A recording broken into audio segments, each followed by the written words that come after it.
मुअज़्ज़ज़ मेंबरान assembly, पिंडी और इस्लामाबाद और दीगर जगहों से आए हुए भाई बहन, बुजुर्ग, माएं, बेटियां, बेटे, अस्सलाम अलैकुम। आप सबको नवाज शरीफ और शहबाज शरीफ की तरफ से भी अस्सलाम अलैकुम। मेरे भाइयों और बहनों, कहीं गलत फहमी तो नहीं हुई कि लॉन्ग मार्च आज था? जितना बड़ा जम्मे गफीर आज यहां मौजूद है, मुझे तो लग रहा है कि आपको गलत फहमी हुई थी कि आज लॉन्ग मार्च आज है। और ये अगर प्रोटेस्ट रैली है और ये अगर एहतजाज है, कान खोल के सुन भी लो और आंखें खोल के देख भी लो कि जिस दिन अवाम लॉन्ग मार्च के लिए यहां पहुंचेगी, यहां क्या आलम होगा। देखो मेरे भाइयों और बहनों, हम आज एक ऐसी सड़क पर मौजूद हैं जिसको कॉन्स्टिट्यूशनल एवेन्यू कहते हैं, यानी कि शायराए दस्तूर, जिसकी दोनों इतराफ में इंसाफ देने वाले इदारे हैं। लेकिन मेरे भाइयों, मैं बहुत अफसोस के साथ ये बात कहती हूं कि हम जिस मुल्क में रहते हैं वहां ना आईन है ना कोई इंसाफ है। और आज इलेक्शन कमीशन ऑफ पाकिस्तान के बाहर हम इसलिए जमा हुए हैं कि हम इलेक्शन कमीशन ऑफ पाकिस्तान को उसकी आईनी जिम्मेदारियां याद दिलाएं। हम यहां पर इसलिए जमा हुए हैं कि हम इलेक्शन कमीशन ऑफ पाकिस्तान और मोहतरम चीफ इलेक्शन कमिश्नर को ये बताएं कि आपका इदारा पाकिस्तान का इदारा है, पाकिस्तान का आईनी इदारा है और पाकिस्तान की कौम का इदारा है। ये वो इदारा है जिसको आईन ने आपकी और अवाम की राय का अमीन बनाया है। ये वो इदारा है जिसको पाकिस्तान की आईन की सब्ज़ किताब ने आपके वोट की इज्जत की जिम्मेदारी अता की है। और ये वो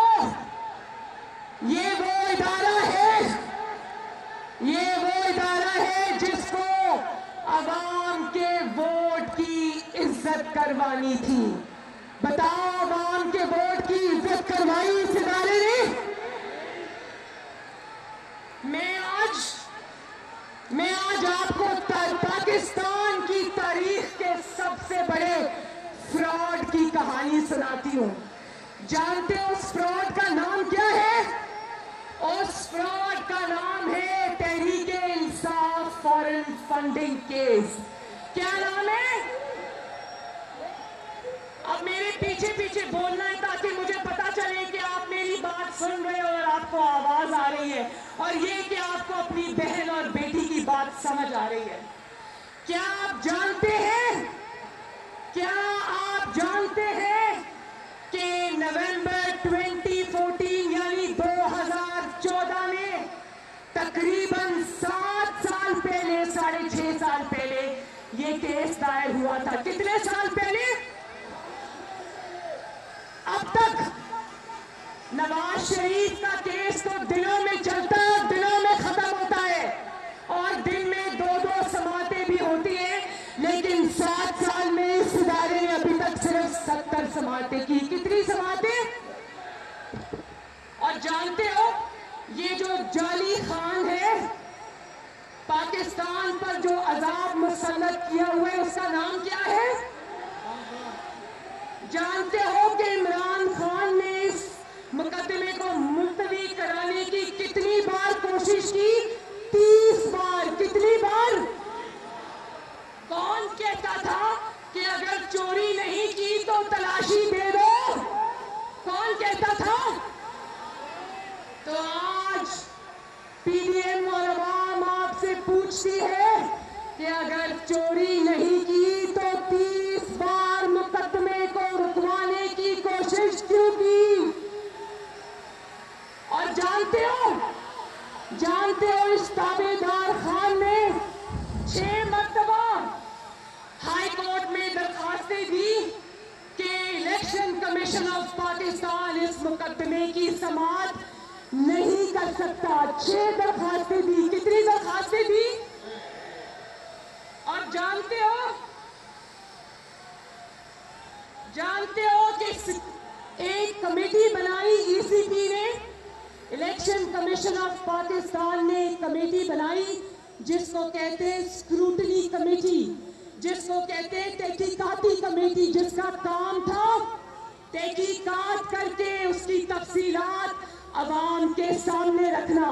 लेकिन जब तहकीकात शुरू हुई तो ऐसी जराइम की ऐसी लंबी दास्तान सामने आई कि क्योंकि ऊपर से हुक्म था तो तहकीकाती कमेटी को, स्क्रूटनी कमेटी को कहा गया कि इनके ऊपर हथौला रखो, और वो स्क्रूटनी कमेटी फिर इमरान खान की और ईसीपी की ताबेदार बन गई। जानते हो कितने साल हो गए?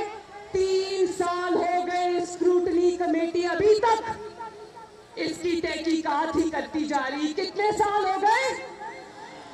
हालांकि इतने वाज़े और होश उड़ा देने वाले हकायक हैं जिनका फैसला 3 साल तो क्या 3 दिन में हो सकता है, लेकिन 3 साल से ये सांप बनकर उसके ऊपर बैठे हुए हैं।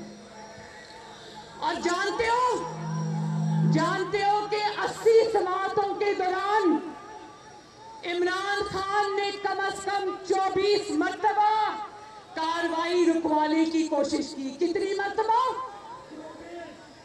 और 4 दरखास्तें दी कि कार्रवाई को खुफिया रखा जाए। कितनी दरखास्तें दी? और अगर इतना ही आपका दामन साफ था तो क्यों दरखास्तें दी कि कार्रवाई को खुफिया रखा जाए?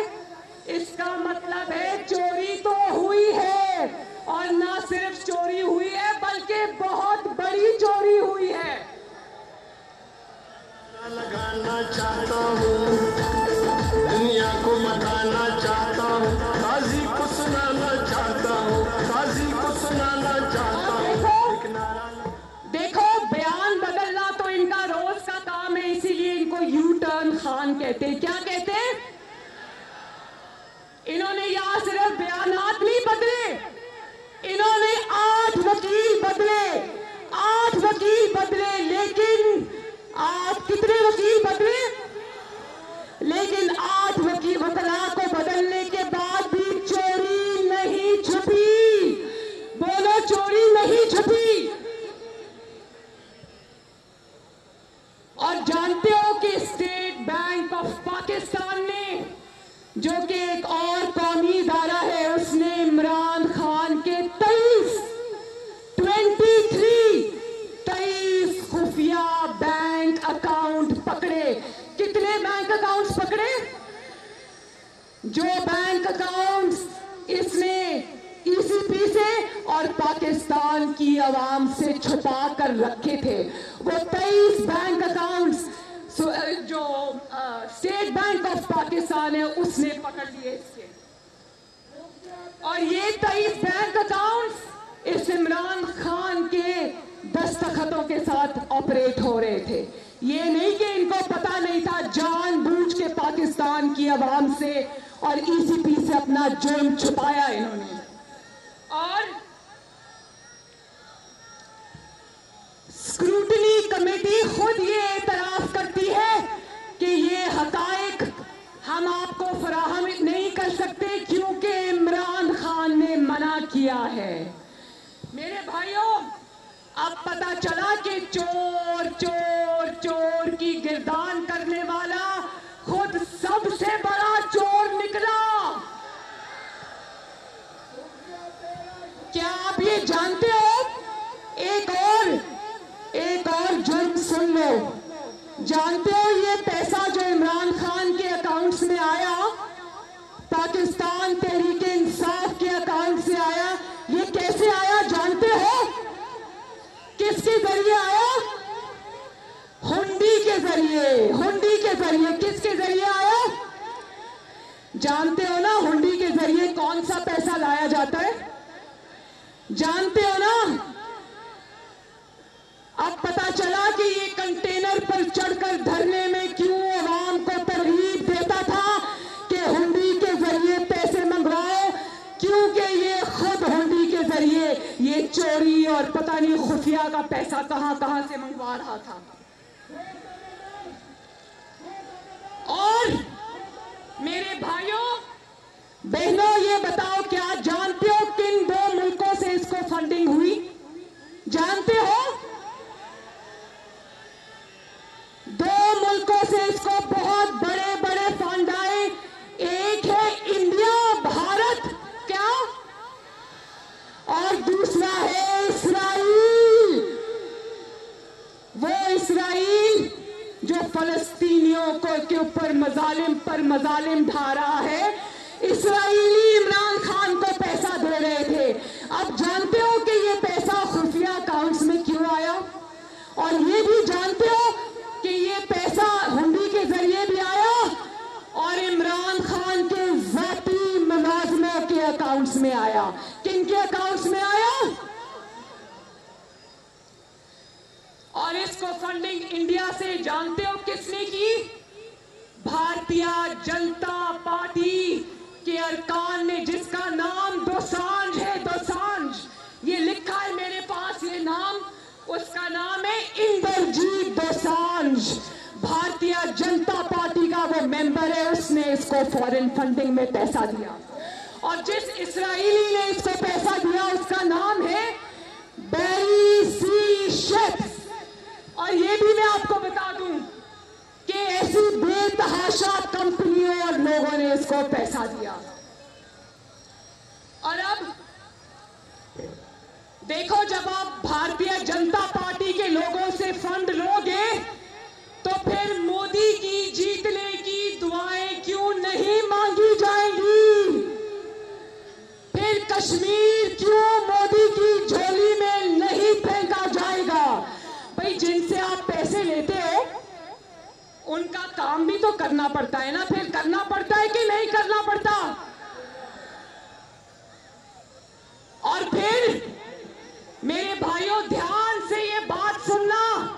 और जब कहता है ना कि पीडीएम से मुझे कोई फर्क नहीं पड़ा, पीडीएम से इतना फर्क पड़ा है कि जो 7 साल से केस दबाकर बैठा हुआ है वो इसको खोलना पड़ गया है।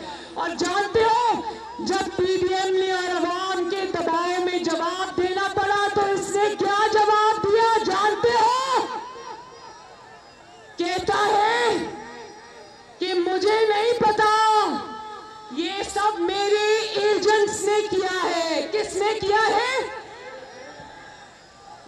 कहता है मैंने नहीं किया, मुझे नहीं पता, सब मेरे एजेंट्स ने किया है। वाह वाह वाह वाह, तालियां बजाओ, तालियां।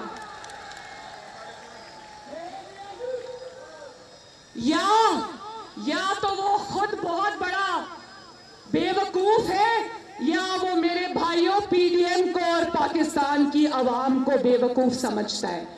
तो बड़ी अच्छी बात है कि जब पैसे धड़ाधड़ आ रहे थे और उन पैसों को तुम एक मुंतखब हुकूमत और एक मुंतखब अवामी वजीर आजम जिसका नाम है मोहम्मद नवाज शरीफ, जब तुम पानी की तरह पैसा बहा रहे थे और धरनों पर खर्च कर रहे थे, उस वक्त तुम्हें नहीं पता था कि ये पैसा एजेंसी के पास से आया है या कहां आया है? पैसा आते वक्त नहीं पता था कि एजेंट्स के थ्रू आया है। जब जवाब देना पड़ा तो एजेंट्स याद आ गए। और 7 साल बाद याद आया, जब अवाम ने जवाब मांगा, जब दबाव पड़ा तो 7 साल बाद याद आया कि पैसे तो मेरे एजेंट्स को पता है, मुझे पता नहीं है। बोलो जरा एक दफा, बोलो वाह वाह वाह, वेरी गुड। दस्तखत करने का पता था, भाइयों सुनना दस्तखत करने का पता था, पैसा वसूल करने का पता था, पानी की तरह पैसा साजिशों में इस्तेमाल करने का पता था, मुंतखब हुकूमत को गिराने में पैसा इस्तेमाल करने का पता था, मगर ये पता नहीं था कि करोड़ों और अरबों और खरबों जो आ रहा है वो कहां से आ रहा है।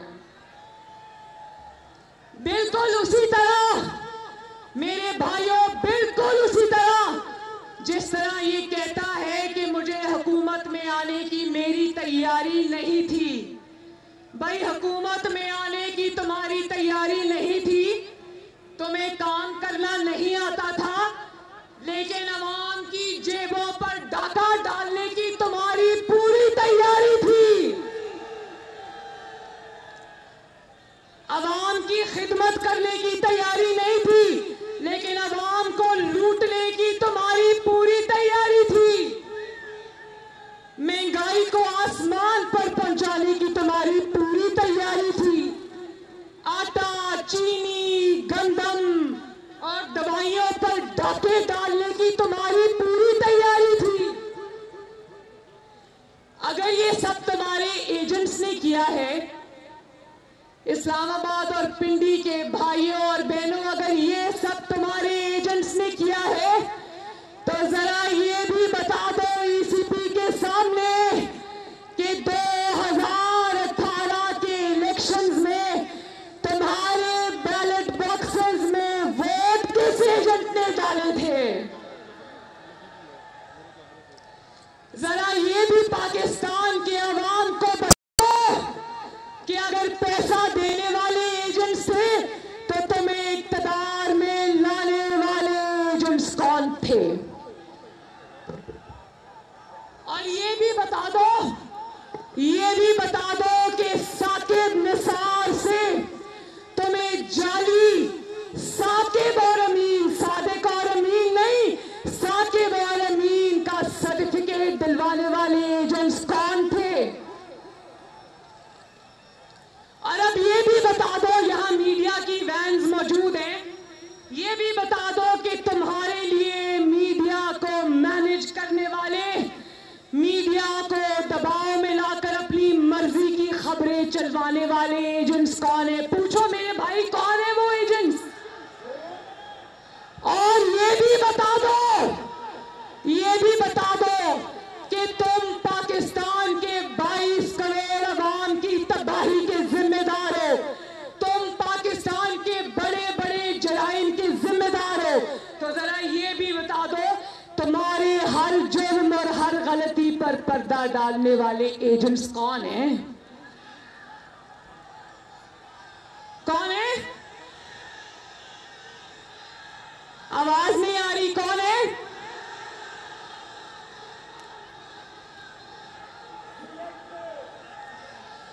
काश सुन तो रहे होंगे, मेरा ख्याल है कि ये आवाज पहुंच जाएगी कि लोग जानते हैं कि तुम्हें 22 करोड़ अवाम पर मुसल्लत करने वाले एजेंट्स कौन हैं। देख लो, जहां जहां आवाज जा रही है, देख लो, लोग नहीं डर रहे। पाकिस्तान बदल रहा है। तुम जितना भी जोर आजमा लो, तुम जितना भी अपनी ताकत आजमा लो, तुम पाकिस्तान के अवाम से नहीं जीत सकते। बताओ कि पाकिस्तान की अवाम अब जमहूरियत के लिए खड़ी हो गई है या नहीं खड़ी हो गई? हाथ उठा के बता दो मुझे। और अब मैं इलेक्शन कमीशन ऑफ पाकिस्तान से भी कुछ सवाल पूछना चाहती हूं। मेरे साथ ये सवाल पूछोगे ना? मैं इलेक्शन कमीशन ऑफ पाकिस्तान से ये सवाल पूछना चाहती हूं कि क्यों 2018 के इलेक्शन में जब आपके हाथ पांव बांधकर आरटीएस को बंद किया गया, आप क्यों खामोश रहे? पूछो, आप क्यों खामोश रहे? जब आपके इदारे में ईसीपी की बात कर रही हूं, अभी बाकी इदारों की बात नहीं करी, डरने की जरूरत नहीं है। जब आपके इदारे यानी इलेक्शन कमीशन ऑफ पाकिस्तान को यरगमाल बनाकर एक नाअहल और तारीख के सबसे बड़े नालायक शख्स को सिलेक्ट करके, क्या करके, आवाम के वोटों पर डाका डालकर, जब एक तारीख के सबसे ज्यादा नालायक और नाअहल शख्स को 22 करोड़ आवाम की किस्मत का मालिक बना दिया गया, तो आप क्यों नहीं बोले? ईसीपी मुझे बताएं, आप क्यों नहीं बोलो? आज आपके इदारे की नाकामी और खामोशी की सजा मेरे 22 करोड़ आवाम भुगत रहे। बोलो, भुगत रहे हो ना? आज जब पेट्रोल बम, जिसको उर्दू में पेट्रोल बम कहते हैं, वो आज जब आवाम के सरों पर गिरता है, तो ईसीपी वालों सुन लो, ये आवाम तुम्हें भी इसमें शरीके जुर्म ठहराती है। ठहराते हो? आज जब हर रोज कमर तोड़ महंगाई होती है, मैं जानती हूं आपके घरों में महंगाई का डेरा है, मैं जानती हूं। आज जब रोज आवाम के ऊपर महंगाई का तूफान आता है, तो महंगी बिजली, महंगी गैस, महंगा आटा, महंगी रोटी, महंगी चीनी, महंगा साबुन, महंगा खाने पीने का कुकिंग ऑयल जिसको कहते हैं, किस किस चीज का मैं नाम लूं। आज जब उन चीजों की कीमतें रोज आवाम की पहुंच से बाहर हो जाती है, तो आवाम आपको भी इस जुर्म में शरीके जुर्म ठहराते हो। बोलो, मैं ठीक कह रही हूं? सच कह रही हो। आज जब अद्वियात की, दवाइयों की कीमतें बढ़ी है ना, आज जब अद्वियात की कीमतें गरीब मरीजों की पहुंच से बाहर हो जाती है, तो ईसीपी को लोग शरीके जुर्म ठहराते हैं। आज जब मेरे यंग बच्चे, नौजवान लड़कियां, नौजवान लड़के आज जब बेरोजगार होते हैं, तो याद रखो ईसीपी आवाम तुम्हें भी शरीके जुर्म ठहराती है। आज जब क्या असातिज़ा, क्या हुकूमत के मुलाजिम, क्या ब्यूरोक्रेसी, क्या लेडी हेल्थ वर्कर्स, क्या पाकिस्तान स्टील मिल के मुलाजिमीन, आज हर कोई सड़कों पर एहतजाज कर रहा है, तो याद रखो ईसीपी ये आवाम तुम्हें भी शरीके जुर्म ठहराती है। आज जब गर्दिशी कर्जा 3000 अरब की बुलंद सतह पर चला जाता है, लेकिन आवाम को तब भी बिजली नहीं मिल रही, तो याद रखो ईसीपी लोग आपको भी शरीके जुर्म ठहराते हैं। और आज जब अचानक पूरे मुल्क के अंदर, पूरे पाकिस्तान के अंदर, चारों सूबों के अंदर बिजली बंद हो जाती है, अचानक पूरा मुल्क अंधेरों में डूब जाता है, तो याद रखना ईसीपी इस नाअहली और नालायकी में लोग आपको भी शरीके जुर्म ठहराते हैं। और आज जब ब्रॉडशीट स्कैंडल जिसको पाकिस्तान की आवाम फ्रॉडशीट स्कैंडल को कहते हैं, आज जब उसमें ये हकायक सामने आते हैं कि तुमने 22 करोड़ आवाम के खून पसीने की कमाई चुपचाप रातों रात स्मगल करवा दी पाकिस्तानी हाई कमीशन में, और वो जाली फर्म उसको ले उड़ी, वो तुमने भेजी ही इसलिए थी कि क्योंकि तुम्हें पता था वो जब्त हो जाएगी। और वहां तक नहीं बात, देखो ये ऐसे लोग हैं, इमरान खान और उसकी हुकूमत, ये उसमें से भी कमीशन मांग रहे थे, उसमें से भी कमीशन मांग रहे थे। और आज जब तारीख का सबसे बड़ा स्कैंडल ब्रॉडशीट, जिसका नाम फ्रॉडशीट है, वो सामने आता है और अवाम के खून पसीने की कमाई इनकी कमीशंस में जाती है, तो याद रखो ईसीपी लोग तुम्हें भी शरीके जुर्म ठहराते हैं। और आज मलेशिया में, मेरी बात सुनो, आज मलेशिया में, जब आज मलेशिया के अंदर जब लीज पे ना होने की वजह से 170 पाकिस्तानी मुसाफिरों को जहाज से उतार लिया जाता है, तो शर्मिंदगी और उस नालायकी और नाअहली में भी लोग ईसीपी को शरीके जुर्म ठहराते हैं। और आज जब हजारा बरादरी के साथ जुल्म होता है, उनके गले कटते हैं। मैं गई थी वहां पर उनको गले लगाने के लिए, मेरे रोंगटे खड़े हो गए थे उनकी दर्द की दास्तान सुनते हुए। और आज जब वो इस जाली वजीर आजम को कहते हैं कि हमारे पास आओ, हमारी लाशें पड़ी हैं, तो ये कहता है कि ये मुझे ब्लैकमेल कर रहे हैं। और जब आज पाकिस्तानियों के साथ और हजारा बरादरी के साथ ये तौहीन-आमेज़ सलूक होता है कि ये क्वेटा जाता भी है तो वहां पर एक यूनिवर्सिटी में बैठकर जो मुतासरीन हैं, जिनके भाई बेटे और खावन शहीद हो गए, उनको कहता है मेरे पास चल कर आओ, मैंने तुमसे ताज़ियत करनी है। तो आज इस किस्म की जो तज़हीक पाकिस्तान के अवाम की आज हो रही है, ईसीपी सुन लो कि पाकिस्तान की अवाम तुम्हें भी इस जुर्म में शरीक समझती है, शरीक ठहराते हैं। और ईसीपी जवाब दो, ईसीपी जवाब दो, बोलो ईसीपी जवाब दो, ईसीपी जवाब दो कि पाकिस्तान के साथ ये तारीख का सबसे बड़ा जुल्म जो सिलेक्टेड और सिलेक्टर से किया था, आप बताओ कि आप इतने बड़े जुर्म में हिस्सेदार क्यों बने? क्या बिगाड़ा था इन मासूम पाकिस्तानियों ने आपका? क्या बिगाड़ा था इन मासूम पाकिस्तानियों ने आपका? और याद रखना,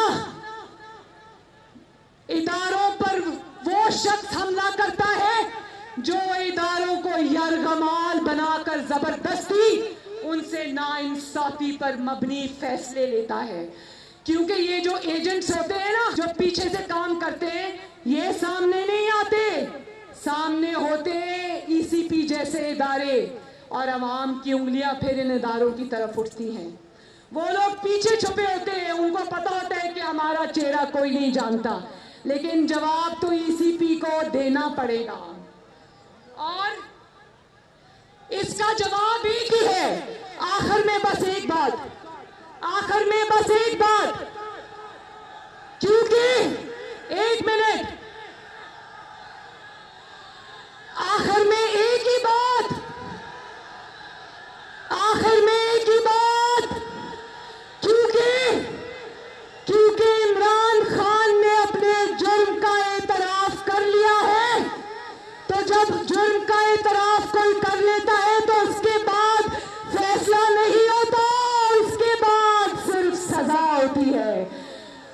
तो पाकिस्तान जिंदाबाद, पीडीएम जिंदाबाद, पाकिस्तान पाइंदाबाद। अल्लाह हाफिज। सब्सक्राइब करें और बेल दबाएं ताकि कोई खबर रह न जाए।